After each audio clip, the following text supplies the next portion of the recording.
السلام علیکم ورحمۃ اللہ وبرکاتہ۔ امید کرتا ہوں کہ خیریت سے ہوں گے، جہاں بھی رہیں اللہ آپ کو سلامت رکھے۔ آج کی ویڈیو میں سنیں گے خاتون کے بارے میں سبق آمیز واقعہ۔ ایک عورت کو اللہ ہر بار اولاد نرینہ سے نوازتا، مگر چند ماہ بعد وہ بچہ فوت ہو جاتا، لیکن وہ عورت ہر بار صبر کرتی اور اللہ کی حکمت سے راضی رہتی تھی۔ مگر اس کے صبر کا امتحان طویل ہوتا گیا اور اسی طرح ایک کے بعد ایک اس عورت کے 20 بچے فوت ہوئے۔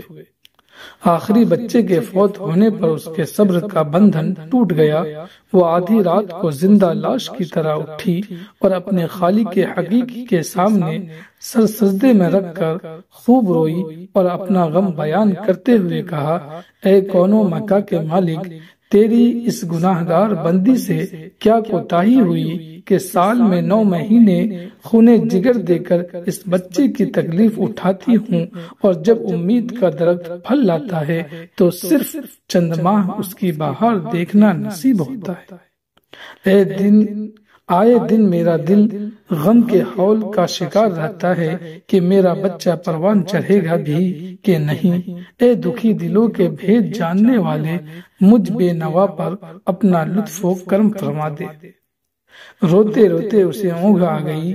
خواب میں ایک شگفتہ پر بہار باغ دیکھا جس میں وہ سیر کر رہی تھی کہ سونے چاندی کی اینٹوں سے بنا ایک محل نظر آیا جس کے اوپر اس عورت کا نام لکھا ہوا تھا۔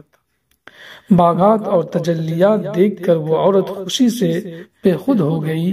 محل کے اندر جا کر دیکھا تو اس میں ہر طرح کی نعمت موجود تھی اور اس کے تمام بچے بھی اسی محل میں موجود تھے جو اسے وہاں دیکھ کے خوشی سے جھوم اٹھے تھے۔ پھر اس عورت نے ایک غیبی آواز سنی کہ تو نے اپنے بچوں کے مرنے پر جو صبر کیا تھا، یہ سب اس کا اجر ہے۔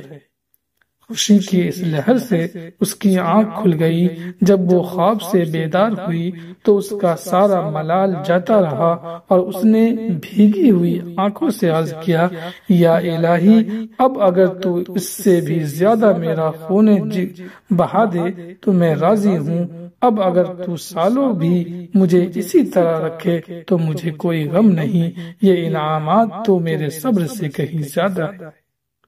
بے شک انسان کو ہر حال میں صبر کا دامن تھامے رکھنا چاہیے، کیونکہ یہی چیز انسان کو اللہ کے قریب کرتی ہے۔